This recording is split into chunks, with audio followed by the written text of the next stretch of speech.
Shalom à tous, je suis votre frère, le pasteur Sévérin. Je me propose donc de partager avec vous quelques éléments des Écritures. Je bénis l'Éternel qui nous permet de nous retrouver encore aujourd'hui. Je prie vraiment que pendant que tu écoutes la parole de Dieu, que l'Éternel se souvienne de toi pendant que tu écoutes la parole, pendant que Seigneur, ton peuple, est attentif à écouter ta parole, que tu puisses guérir les malades, ressusciter les morts, réactiver la foi de plusieurs et que les maladies disparaissent dans le nom de notre Messie Yeshua. Amen et Amen. Alors, j'ai un sujet aujourd'hui, c'est l'humilité de Dieu. Je suis toujours ébahi par cette humilité. Je suis toujours touché de voir que le Créateur de l'univers, le Maître incontesté, celui qui est de toute éternité, celui qui a créé l'univers visible et invisible, l'Éternel des armées, l'Ancien des jours, le Tout-Puissant, celui qui ne change pas en fonction des saisons, des circonstances, celui qui est au-dessus de toute la création, qu'il se souvienne, qu'il est venu en lui-même pour sauver l'homme. Quelle humilité, qu'il s'est tourné même vers l'être humain. C'est déjà une marque d'humilité de la part de Dieu, d'avoir jeté un regard sur l'infiniment petit, lui qui est l'infiniment grand. C'est déjà un signe de beaucoup d'humilité de la part de Dieu, parce qu'il est l'humilité en personne. Nous, on tend vers l'humilité, on recherche l'humilité, mais il est l'humilité personnifiée lui-même. Alors, Dieu ne va pas il nous étonne toujours pas à travers son humilité, parce que quand l'homme a péché, dans Genèse chapitre 6, qu'il est écrit, l'Éternel se repentit d'avoir fait l'homme. C'est l'Éternel regretta d'avoir fait l'homme. L'Éternel revient en lui-même. C'est-à-dire que Dieu nous montre l'exemple. Ce n'est pas qu'il a péché, qu'il a fait quoi que ce soit, bien qu'il a fait une erreur. Mais il nous montre l'exemple. Chaque fois la Bible nous sert, c'est ce qu'il est écrit. L'Écriture est là pour nous servir d'exemple. C'est-à-dire que l'homme, Dieu, avant de blâmer l'homme, avant de se tourner vers l'homme, avant de voir en l'homme la source de sa déclaration, il s'est tourné d'abord vers lui-même. C'est-à-dire, avant de voir en l'autre le problème, il a d'abord regardé à lui-même. Il s'est retourné vers lui-même. Combien de fois, quand nous sommes dans des situations, on pense toujours que la principale raison de notre malheur, c'est l'autre. Dieu nous montre, voilà encore un signe d'humilité. Encore un autre signe d'humilité qui va m'éblouir encore plus de la part de Dieu. C'est quand je vais revenir sur les lettres hébraïques. Alors, il est très important de savoir que le nom de Dieu, c'est un nom imprononçable. C'est pour cela que les Juifs appellent Hachem. Hachem pour symboliser le nom imprononçable. Le nom qu'on ne doit pas prononcer en vain, qu'on ne doit pas dire « Oh mon Dieu, oh mon Dieu » à tout bout de champ. Le nom qui est à respecter. Le nom qu'on ne doit pas toujours faire parler à n'importe quel moment. Je me rappelle toujours d'une fois où on était, quand j'étais au Cameroun, avec le pasteur, le frère Peter Schneider, plusieurs vont reconnaître. Une fois, on était en train de chanter un chant. Je me rappelle, certains comprendront de quoi il est question. Je ne sais pas si certains étaient là quand il y avait eu cet incident entre guillemets. Qu'est-ce qui s'est passé? Il y a le pasteur Peter Schneider qui était là à Tinga, donc à Yaoundé, c'est un quartier de Yaoundé qui est au Cameroun. Et donc, pendant qu'on était en train de chanter Jesus the Holy Name, c'est-à-dire Jésus le nom saint. Jesus, Jesus, Jesus, Jesus the Holy Name, Jesus, Jesus, Jesus, Jesus. Et après la personne dit, on dit souvent, one time, Jesus the Holy Name, Jesus, Jesus, Jesus, Jesus. Après la personne dit four times, Jesus, Jesus, Jesus, Jesus, the Holy Name, Jesus, Jesus, Jesus, Jesus. Après elle a dit 10 times, les gens sont mis Jesus, Jesus, Jesus, Jesus, Jesus, Jesus, Jesus, Jesus. Et donc le pasteur Peter Schneider est rentré en courant, stop it, arrêtez-moi ça, stop it. Et il a ouvert dans le tableau où il y a les 10 commandements au niveau du plein d'évangile de Tinga, il s'est mis à expliquer quelque chose qui concerne le nom de Dieu. Pour faire comprendre que quand on prononce ce nom, avant on n'avait même pas le droit de prononcer ce nom. Quand on le prononce, c'est avec toute la conscience. Aujourd'hui, pouf, oh Jésus, les gens prononcent, les gens parlent jusqu'à dire des jurons injurieux en mettant le nom de Jésus. Et même plusieurs chrétiens, chaque fois, le nom de Jésus est devenu comme, ça a perdu de sa puissance, de sa valeur, de son autorité. On doit être conscient quand on prononce le nom de Yeshua, conscient quand on prononce le nom de Dieu. Et il faut savoir que dans le nom de Yeshua, il y a le nom de Dieu. Et le nom de Dieu, pour ceux qui le savent, vous savez, quand Moïse est allé vers l'Éternel, il a dit, je leur dis, s'ils me demandent quel est son nom, qu'est-ce que je vais leur répondre? Et qu'est-ce que Moïse a dit? Qu'est-ce que Dieu a dit à Moïse? Tu leur diras, Iye Asher Iye en hébreu, Iye Asher Iye, je suis qui je suis, je serai qui je serai. Ça aurait été plus simple si on me demande comment tu t'appelles. Je dirais, je m'appelle Sévérin. C'est plus simple. Ça va être plus simple pour les gens. Si je dis aux gens, je m'appelle celui qui n'a pas de nom. Oh là, ça va être compliqué pour eux. Mais c'est plus simple de dire, je m'appelle Sévérin. Mais pourquoi Dieu aurait résolu, il n'y aurait pas eu de combat entre Jéhovah, Yahvé et toutes les déclarations. Certains qui pensent que c'est même satanique, ainsi de suite. Beaucoup de choses qui sont dites, les gens qui ne comprennent même pas parfois, qui ne fouillent pas, qui ne vont pas regarder qu'est-ce que ça signifie en hébreu ou quoi que ce soit, qui disent quand tu dis Jéhovah, Yahvé, c'est faux, c'est un nom d'un faux Dieu. Bref, il y a toutes sortes de débats. Mais Dieu dit à Moïse, Iye Asher Iye, je suis qui je suis, ou je serai qui je serai. Et donc, Dieu entretient un peu le suspense par rapport à son nom.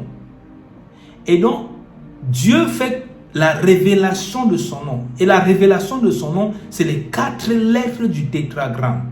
Le Yod, He, Vav, He. Voilà les 4 lettres dont on est sûr que c'est le nom de Dieu. Maintenant, il y a eu les déclinaisons entre Yahvé, Yahweh, Yehovah. Donc, il y a toutes ces déclinaisons et certains choisissent, comme le peuple d'Israël choisit de dire Adonai. Chaque fois que vous allez voir dans les lettres, pour ceux qui lisent l'hébreu, quand vous allez voir chaque fois Yod, He, Vav, He, c'est-à-dire le fameux Y, H, W, H, ils vont remplacer dans les Bibles hébraïques par le nom de Adonai, qui veut dire Seigneur. Donc, le Seigneur, l'Éternel, celui qui est éternel. Et donc, voilà les 4 lettres du tétragramme. Mais ce qui est marquant, ce que je veux vous faire remarquer, on parle de l'humilité de Dieu. C'est que le Yod qui est utilisé est la plus petite lettre de l'alphabet hébraïque. C'est ce qu'on appelle de l'alphabet. C'est la plus petite lettre de l'alphabet hébraïque. Le Yod, qui est le nom de Dieu. La première lettre du nom de Dieu. Vous savez, dans l'alphabet hébraïque, la lettre qui est la plus grande, la plus grosse, la plus fière, qui est debout même, c'est ce qu'on appelle la lettre Lamed, qui est symbolisée par le L en français. Et donc, Dieu ne choisit pas la plus grande lettre.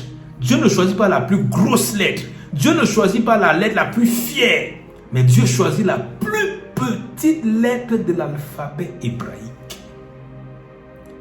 Si j'étais à la place, certainement peut-être j'allais choisir le Lamed. Combien de fois on aime ce qui est pompeux.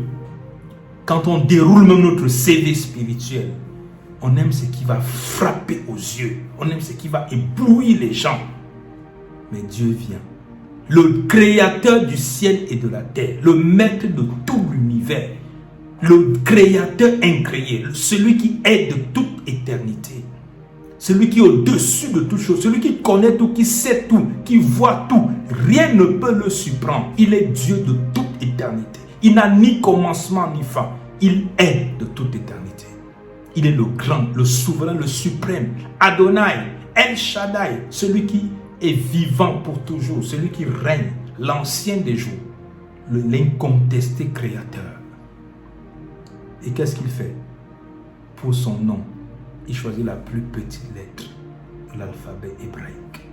Moi ça, mes amis, je ne sais pas pour vous, mais ça m'interpelle. Ça me crée comme un électrochoc.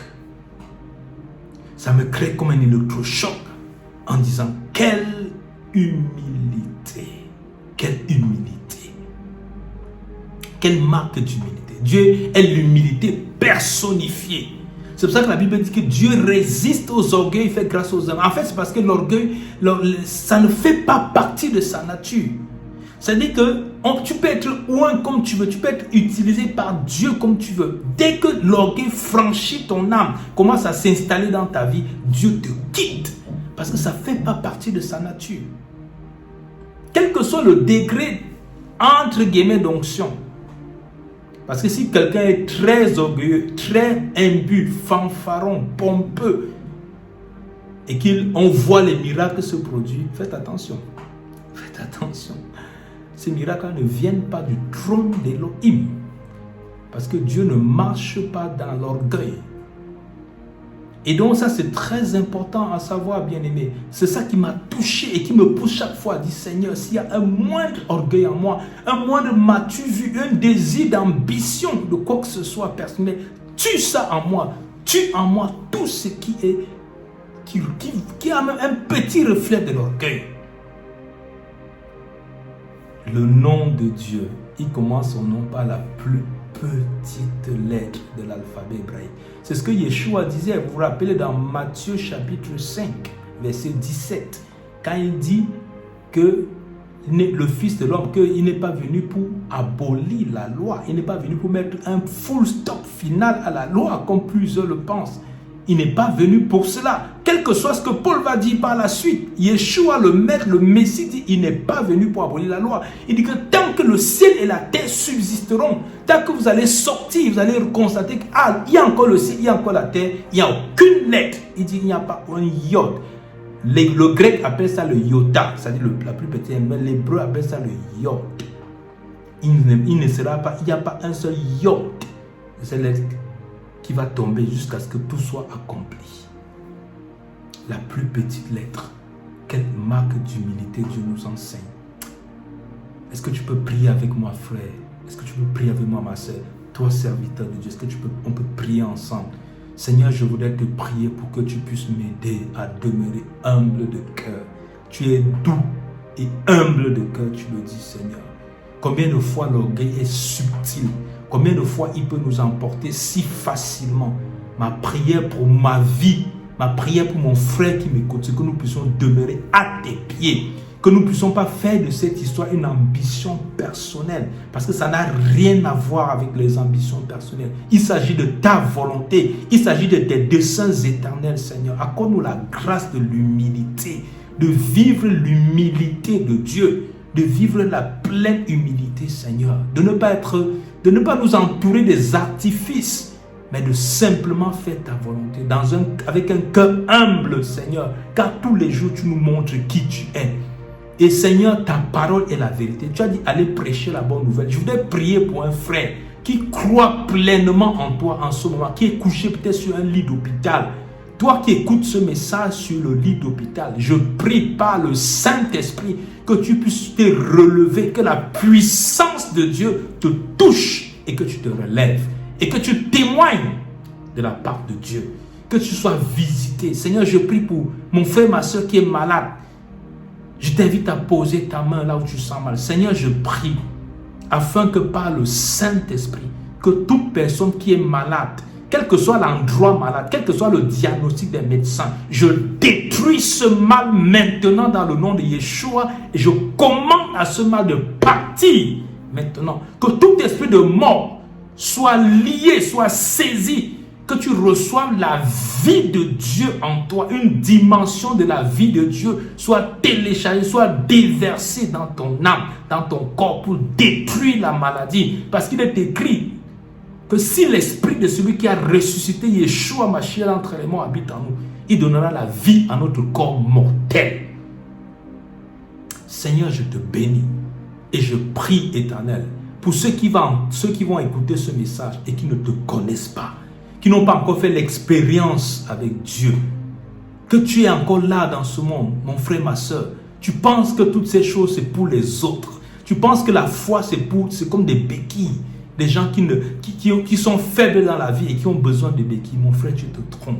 Où est-ce que tu vas aller après ta mort? Où est-ce que tu vas passer l'éternité? Pose-toi la question. Tu n'es que de passage sur cette terre. Viens à Jésus-Christ. Viens à Yeshua. Donne-lui ton cœur. Prie. Va dans ta chambre, dans un lieu secret et crie au Créateur. Dis-lui, Seigneur, sauve-moi. Libère-moi. Je veux devenir ton enfant. Et le Saint-Esprit agira dans ta vie et te conduira dans le début du processus du retour à Dieu. Que Dieu te bénisse, que Dieu vous bénisse. Et jusqu'à la prochaine fois, je vous dis ensemble un très, très grand Shalom.